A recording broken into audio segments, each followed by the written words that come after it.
No Game, No Life, Volume 6, Chapter 2, Part 3, 1 times 1 equals reckless. It had been a long day, such a long day. In the end, Riku had failed to find what he'd set out after, despite being half certain it would get him killed. And instead, he'd come back with, "This is your room?" A time bomb of a machine girl. Her true intentions unknown, curiously inspected his room. Shocked at its shittiness? I am shocked at its exceptionalism. Riku felt a self-deprecating amusement that a machine was capable of irony or flattery. He reached for what must have been Koron's handiwork, a meal sitting on the sheet on the floor. He felt like filling his stomach as quickly as possible and passing out. What are you doing? I guess you ex-machinas wouldn't be familiar with this, but humans have to eat or they'll die. Raising the fork to his mouth, Riku tossed his words out tiredly. So I'm just gonna take a few bites and lie down. You do whatever. Understood. I'll do whatever. The girl perused the things in Riku's room. The maps, the measuring tools, and so on. One by one, but suddenly, Riku, let's play a game. Why? Frozen, with the fork in his hand, Riku watched Shui silently point at the bookshelf. There sat the chessboard he'd been carrying at the start of it all, when his home was destroyed. Looking at it with the dimmest of eyes, Riku spat. No thank you. I played it with you that time because I had no choice. Games are a silly pastime for children. Why? Because reality isn't as simple as games. There were no rules, no victories or losses. You lived or you died. That was all. In this world. You don't have the time or resources to waste on pointless child's play like games. What if it's not pointless? While he wasn't looking, the chessboard had been opened, and Shui began setting up the pieces. If you beat me, I'll disclose the information you want. What? Such as the reason the Great War started, the factors required for its termination, etc. Such was her proposal. Riku dismissed it. Ridiculous. Why was the war started? How it would end? Who cared? The war was timeless. Whatever the cause of it, what difference did it make to the fact that it still raged? And how it would end? If anyone had been capable of bringing that about, it would have been done long ago. What would make anyone suppose mere humans could accomplish something that even the bastards ravaging the world could not? Therefore, Riku concluded, it wasn't worth knowing. Worthless hope simply invited further despair. Someday it would end. Their hope was baseless, and therefore unrefuted. If you gave them grounds for hope and then somehow it became contested, in this world of degradation and devastation, wreck and ruin, it would be more than enough to deal the finishing blow to the fragile lives of humans. And so, I'm not interested, and I don't need to know. If there's something I do want to know. Riku narrowed his eyes as he pointed his fork at Shui. It's how to survive, and that's all. One of the vehicles of the human's destruction. Ex Machina's knowledge, mathematics, design technology. If I win, you give me that. He'd use their power in the service of humanity, to survive, for the sake of tomorrow. No, now. All right. As Shui nodded, somewhat sadly, Riku continued. So then, what if I lose? Mechanical and calculating, she must have had some demand. Shui bluntly answered Riku's wry query. Communication. She peered straight into Riku's black eyes. I want to learn about your heart. The definition of the heart as you know it. I request this information. Didn't I tell you it can only be understood by grasping words unspoken? So, I request you try to communicate with me, words unspoken. All right. Riku set his meal aside, sat before the chessboard, and began. Staring at the board for the first time in how many years, Riku contemplated. Seriously? Beat Ex Machina's computational ability to achieve perfect play? Riku thought. It was impossible. But Shui's behavior, her lacking comprehension of the heart, her failure to read between the lines, these demonstrated definitely there were factors she couldn't calculate. If he focused solely on the board, he couldn't win. But it was likely that psychological elements, mind games, would work. Check. As Shui fell headlong into Riku's simple trap, he now felt confident of his assessment. Check. But Shui promptly accounted for it, as if to say, You won't be able to use the same trick twice. No, that was simply the nature of her race. So what, then? Simple. He'd just have to keep changing his strategy without using the same trick twice. If he was going to incorporate leading, baiting, and manipulation, the number of strategies was limitless. If you can count to infinity, let's see it, Ex Machina. His fatigue forgotten, Riku's thoughts roaring suddenly. Riku, you're smiling. What? Brought back to himself, Riku opened his eyes and touched his mouth. It was true. The corners of his mouth were upstretched, prompting him to open his eyes wider. Seemingly oblivious of how Riku had frozen, Shui took her turn, putting down a piece. You don't close it off during a game, do you? Stop it. Don't ask. Don't find out. Brush it off. Something inside him screamed, but... What are you talking about? Your heart. Urgh.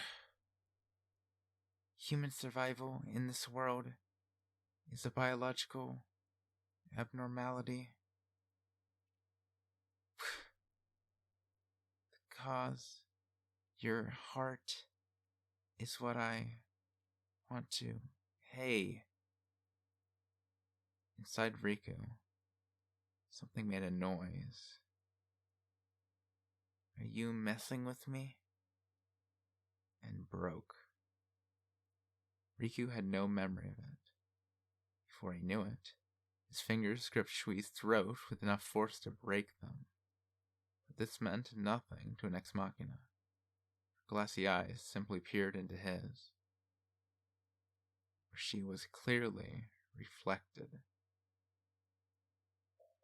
I didn't think it was possible, but do you really not know where you stand? Riku understood a little late. Yeah, now I see. The countless feelings and memories he'd sealed, chained, and locked away when he'd encountered this massacre machine. Disgust, anger, loathing, hatred, malice, grievance, pain had all piled up at infinitum, straining the lock on his feelings, memories, and heart that had been restrained beyond all reason, until finally it rattled, cracked, and broke. His reason demanded, "What the hell is that thing? Oh, it's one of those bastards who trample humans underfoot." His feelings wondered, "How the hell did you manage to stay calm in front of that thing?" Yeah, no kidding. When I think about it calmly, you're right. You kill the shit out of us, take everything we have, do it over and over again for eternity. And then what do you ask? "Hey humans, how's it feel?" Ha ha! You want to know what's in our hearts? Sure, I'll tell you. Fuck you all! The bones in his fingers screamed. Keep it up, and your fingers really will break.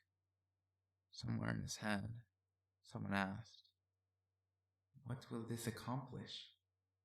But his reason and feelings both shot back in unison.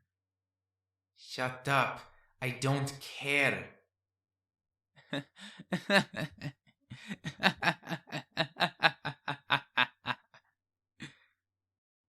How could he not laugh?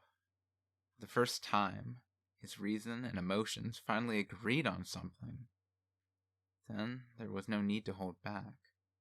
Riku told his fingers to break for all he cared, and roared at Shui. "Do you know how many people have died because of you bastards? How many people you've killed? How many you made me kill?"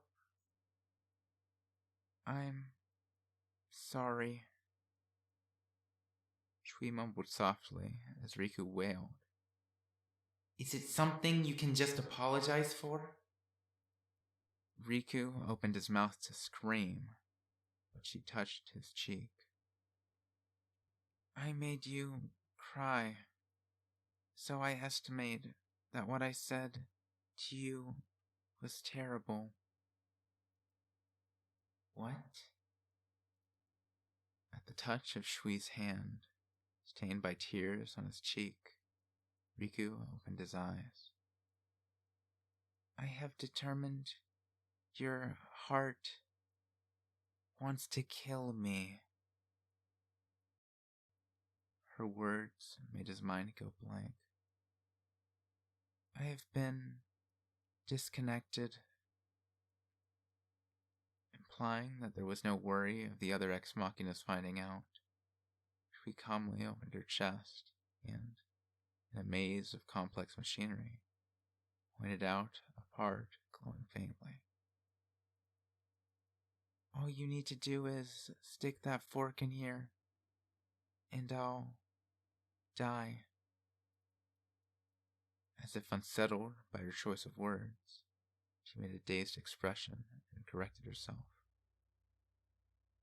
"Die? I'm not alive. Shut down permanently. Fail irreparably.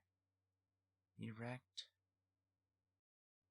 Entirely too matter-of-factly, and all too naturally, she continued. "I want to see your heart, so it's okay."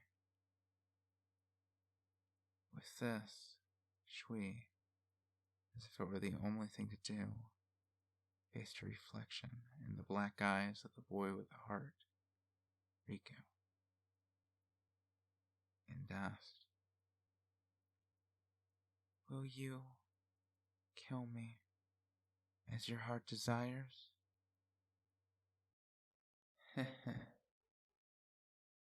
"You're choking, Riku. Abdicating responsibility again. Just how low will you go, you worthless scum?" Sure. If you ask where it all originates, it's this Great War, the bastards call it. But the 48 who died, Chad, Anton, Elmer, Corey, Dale, Sirius, Ed, Darrell, Dave, Max, Vin, Eric, Chari, Thompson, Shinta, Jan, Zaza, Zargo, Clay, Goro, Peter, Arthur, Morg, Kimmy, Dat, Cyril, Vicky, Ollie, Ken, Savage, Leroy, Hopo, Hawthorne, Lute, Shigure, Shao, Ulf, Balto, Asso, Kenwood, Pale, Ahad, Hound, Barloth, Mashashi, Memegan, Karim, and Ivan, the one who told them to die, no matter how you spin it. It was you, Rodrigo. Riku let go, and Shui dropped to sit on the floor, unable to bear her eyes, staring vacantly like glass beads. Riku turned his back. I'm going to bed. With a short statement, he flopped onto his bed, a simple bundle of straw. Softly, he heard Shui's perplexed voice. Why won't you kill me? I don't know. Why ask me? Shit. I'm begging you, be quiet. Why wouldn't he kill her? He could list any number of reasons, such as, don't think I'm like you, bastards. Or, that bring back those who died? Or, what would that solve?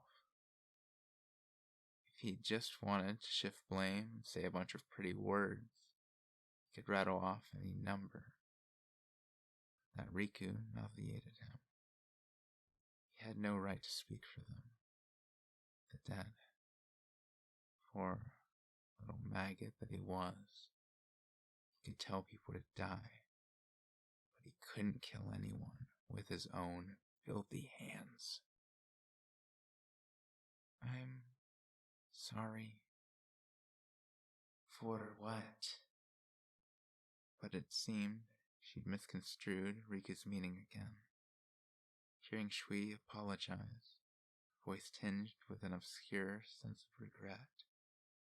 Riku was once more assaulted by a self-loathing that made him feel as if his guts were spilling out. I can't take it anymore. I don't know anything. There's just too much. Stay where I can see you, if you are to harm anyone in the village. Oh, right. At her nod, so obedient it gave him a pause. Riku felt as though his body had become even heavier. What am I trying to do? He went ahead and asked himself, but had a feeling he already knew the answer. He could consider that he must have broken long ago.